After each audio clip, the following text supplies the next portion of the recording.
Listen closely, because what I'm about to show you has been hidden in plain sight for decades.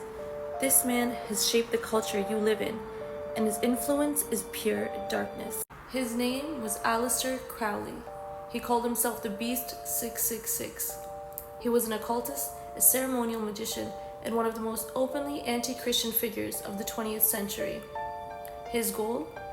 To rewrite morality, destroy the idea of God, and replace it with a spiritual system that worships the self, while opening the door to demonic influence. Crowley created a philosophy called Thelema. Its central rule was simple: do what thou wilt shall be the whole of the law.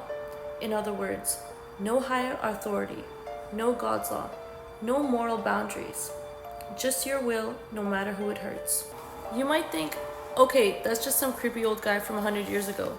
But the truth is, some of the most famous names in music, fashion, and entertainment have followed his teachings, quoted his words, and even placed his face on their album covers. And in his own writing, Crowley promoted things so disturbing, I have to be careful phrasing them. He taught that the most potent spiritual energy can be gained by destroying innocence, especially the very young.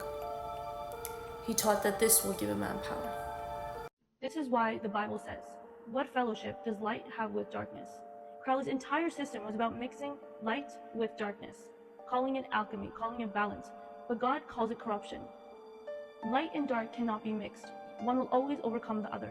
The Beatles actually put his face on their album cover, calling Alester Crowley their hero.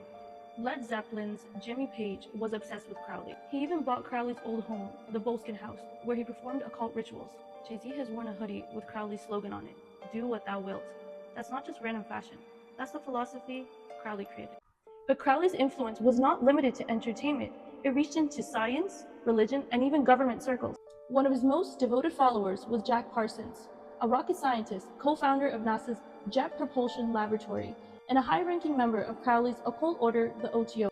Parsons was deeply involved in ritual magic, attempting to open portals and summon entities from other realms.